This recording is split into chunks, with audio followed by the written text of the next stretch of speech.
मदन अबदा। फिर के गली गली तबाह ठोकरें सबकी खाई क्यों, दिल को जो अक्ल दे खुदा तेरी गली से जाए क्यों। अब तो न रोक ऐ गनी आदत सग बिगड़ गई, मेरे करीम पहले ही लुक़्मे तर खिलाए क्यों। जान है इश्क़ मुस्तफ़ा रोज़ फजू करे खुदा, जिसको वो दर्द का मज़ा नाज़े दवा उठाए क्यों। अल्लाह तबारक व तआला आपकी ये मोहब्बत और अकीदत को सलामत रखे।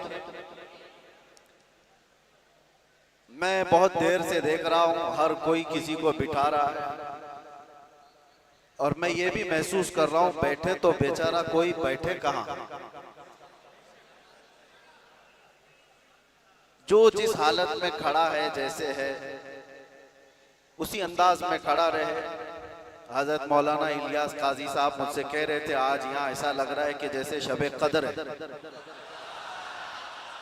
मैं उनसे ये कहता हूँ हुजूर पाक सल्लल्लाहु अलैहि वसल्लम के नामूस की जहाँ बात हो हजारों शबे कदर से भी अभी शबे कदर मिली है मेरे मुस्तफ़ा की बरकत से।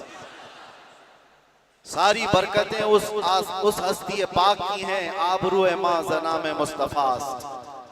हम सब की इज्जत और आबरू उस नाम पाक से वाबस्ता है, और इसीलिए हम बार बार ये कहते हैं वो जो न थे तो कुछ न था, और वो जो न हो तो बस। यही अकीदा भी है और यही जिंदगी भी है। वो जो न हो तो कुछ ना हो। इसीलिए मेरे अजीजों एक और बात जिसकी वजाहत भी कर दूं। लोग आज दो दो पोस्टर मेरे पास भेज कर कह रहे थे कि उधर भी है इधर भी है। कैसे प्रोग्राम? असल में ये तिलक नगर में होने वाला प्रोग्राम था।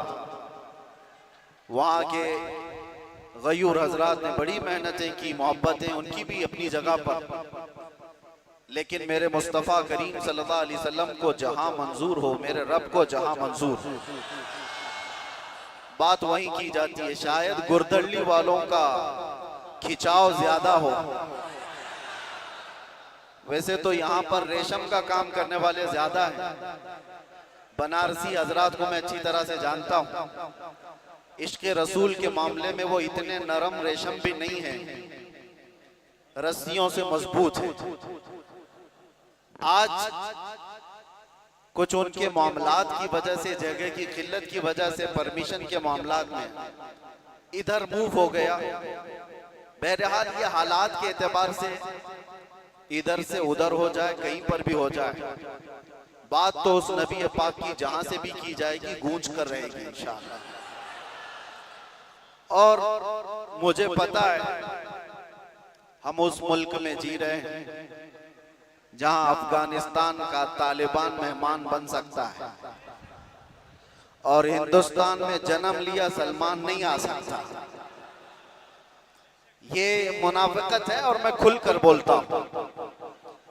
वैसे मुझे बयान शुरू होने से पहले ही मस्जिद के आपके सदर साहब ने कान में कहा आपके ऊपर कोई पाबंदी यहाँ पर नहीं है, आप जो चाहे जितना चाहे बोल सकते हैं।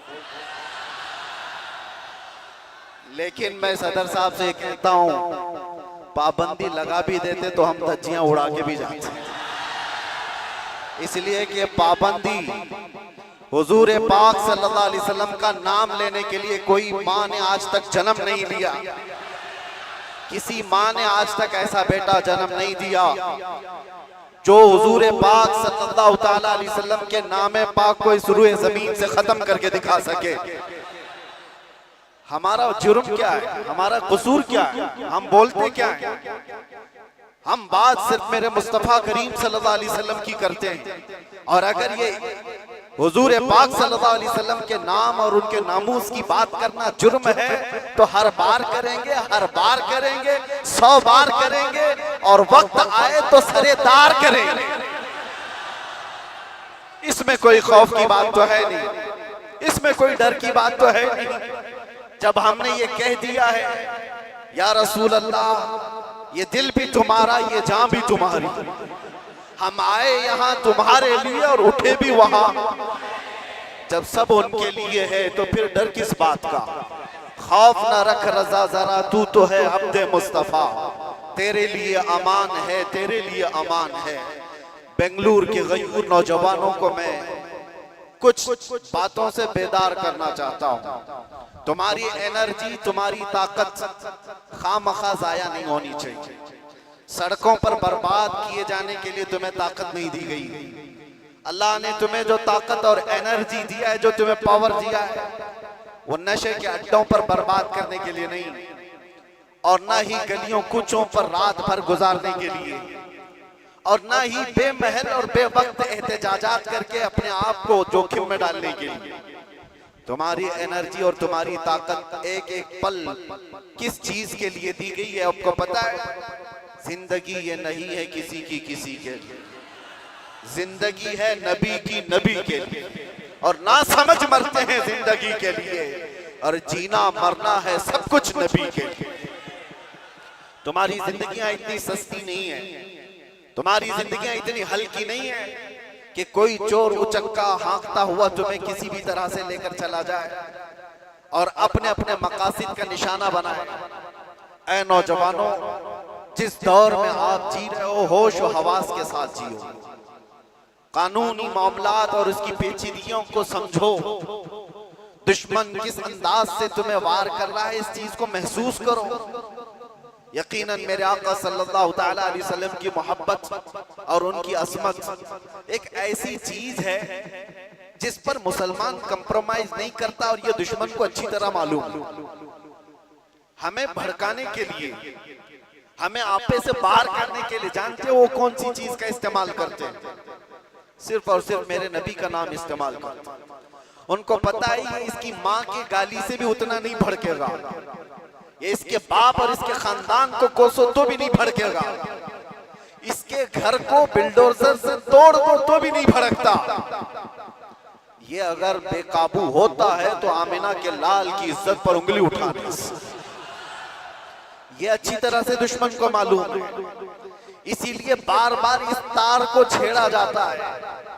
उन्हें छेड़ने दो, वो अपनी हैसियत के मुताबिक छेड़ करके समझ रहे हैं, लेकिन हकीकत में मेरे अजीजों मैंने महसूस किया इस कौम को अल्लाह हमेशा सलामत रखे। मैं कभी कभार रातों में बैठे फिक्र भी करता कि इन नौजवानों से मुस्तकबिल क्या होने वाला है, जो रात भर नशे के अड्डे में गुजारते हो, गाने सुन करके दिन भर बिस्तर पर सोए रहते हो। उम्मत मुस्लिमा का क्या होगा? हम पहले बहुत जज्बाती तकरीरें कर चुके, माशरे की इस्लाह के लिए हर बुराई पर हम उंगली रख चुके, बहुत फिक्र अंदाज, काफी फिक्र होती थी। लेकिन मैंने देखा ये वो नौजवान जो नशा में मेरे साथ जेल की कैद काटे हुए नौजवानों को भी जानता हूं, जो हर तरह का नशा करके आए हुए थे, एडिक्ट थे, और कोई 10 साल से, कोई 15 साल से, कोई 20 साल से, और सारी कड़ियां जोड़ करके मैं आकर के देखता हूं कौन है जो इन्हें नशा पर उभारता है, कौन इनकी गलियों में नशा बेचता है, कौन सप्लायर है, कौन उभारता है, कौन पहुंचाता है।